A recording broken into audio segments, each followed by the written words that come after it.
Dawning had barely begun and my eyes were still closed as I listened to the lovely overtones and dreamily dozed. A cock-a-doodle-doo with chirps, hoots, and tweets, all chanting together, harmonizing rise and shine morning greets. With my eyes still shuttered, I thought I was snug in my nest, but when I popped my eyes open, there was instant unrest. I tried to recall where I might be as I thought through the early morning fuzz. Then thankfully, Bruce the security bee passed by with some super helpful buzz. I was reminded that I had flown for 3 days to get to the Hush Valley All Things Wings Fest, and upon arrival, I was rather bewildered, had not eaten, and needed to rest. It was late last night in the Valley of Hush when security found me sleeping upright under a sagebrush. The bee in the mirrored shades, with help from his busy bee aides, found me cheap nesting at bunk in a bog. I then snuggled into the lilacs, shut my eyes, and was out like a log. From unrest to delight, thanks to Bruce's help last night, the lesson learned was not shattered. If I had packed snacks for the flight, I would not have been so groggy and scattered. But now, wide awake, energized, and almost ready to go, I nibbled a peach, gathered my tote, and hit it off for the opening day show. The Hush Valley was bustling with wings flying high, waiting for the music, treats, and fun. But I always say the best part of any fest is the part where you meet everyone. The music boomed loud, and yes, there were many sweet treats, it is true. But it was the winged characters that I met that day I shall recount with you. We will begin with Little Jay, a rather unique and charming bat. He had flown in from the west, nicely dressed in a snappy hat. I asked about that hat. Could I get one the same? No, he replied, this is one of a kind. It's my claim to fame. The bat hung around while we enjoyed a chat and a treat, when along came a happy-go-lucky gander, tapping the beats with her feet. She joined us for some candy and explained why she was at the fest. This groovy goose was this year's winner to be the headline special guest.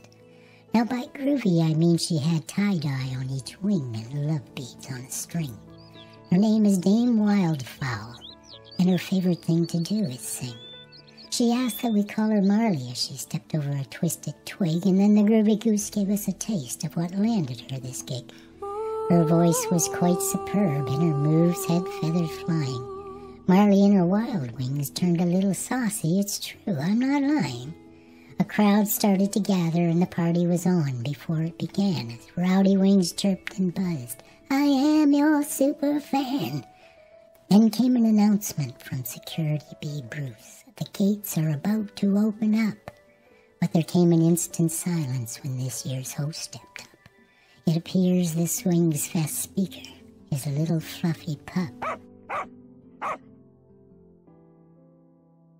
Now there's nothing wrong with the four-legged friend wanting to host parties and things, but unless there's something I missed, I saw no bigger wings. I said, this fest is not called All Things Fur and Wagging Tails. Patches the pup quickly answered, all the same to me, dude, fur, feathers, shells, or scales. So the pup proceeded to give a speech like no other, and to tell the truth, his speech was so moving, I texted my mother. Mom, I said, I'm a tiny bit lonely and sure wish you were here. She replied, Cleo, bub, you go have fun with the other wings now, my dear. I said goodbye to my mom and headed toward the stage across some slightly rough terrain. I had only heard good reviews of this duo, tagged Brian plus Jane. They were the most listened to beats at the top of all charts and had easily jitterbugged into everyone's heart. Two flying ants took to the dirt pile and grabbed a mic and their voices soared.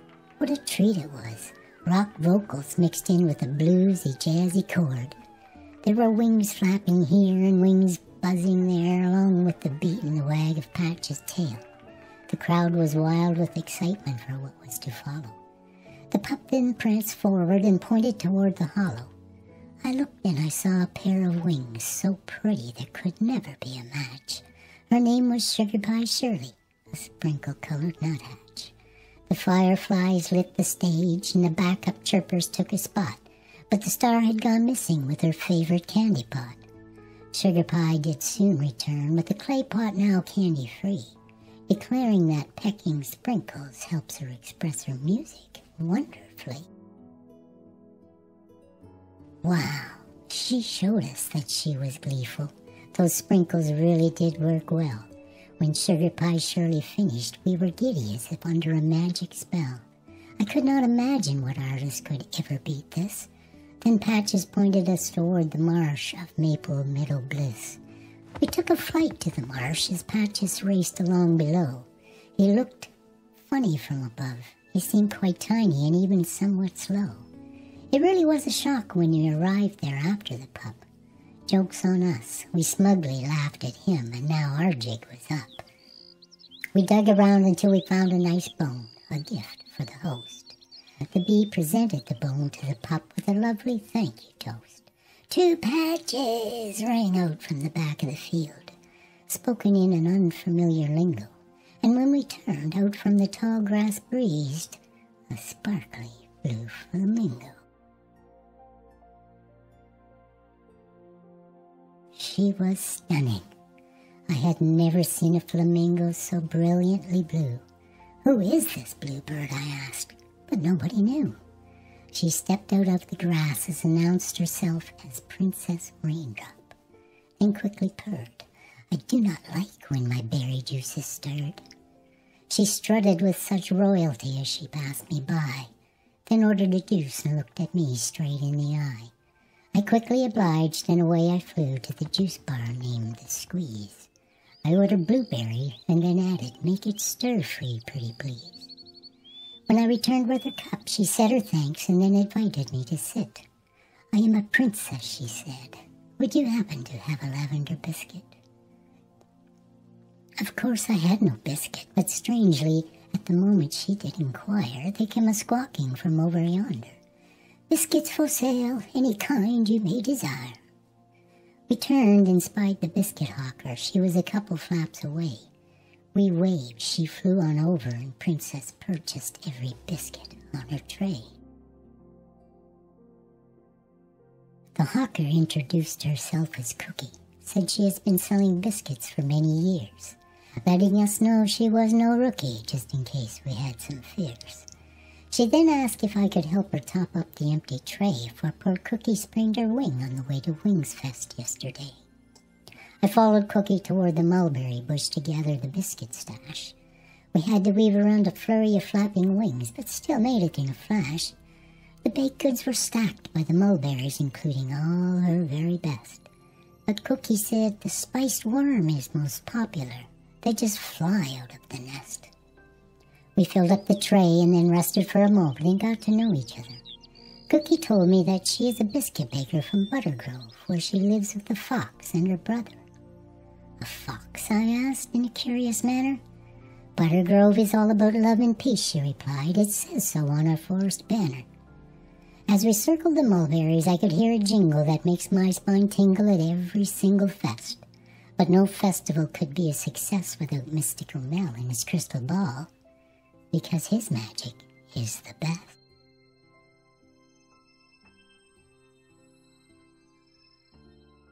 Cookie took me by the wing and gently motioned me toward the jingle singer. "Go on," she said. "Do not let those fears hang around and linger." Then the hawk adjusted her tray and hopped away, suggesting, "Be a brave bug."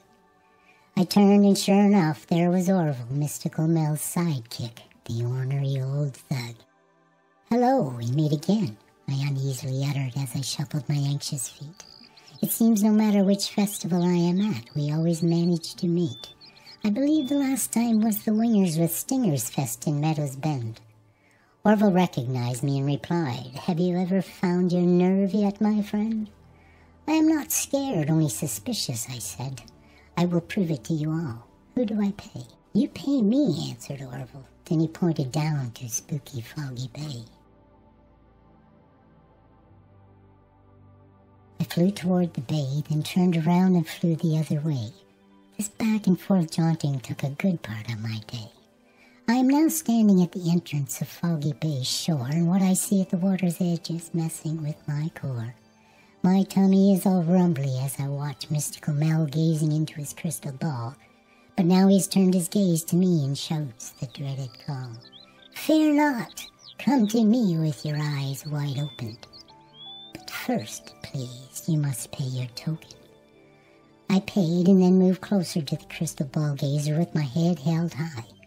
But as I reached him, the mystic looked at me and let out an enormous sigh.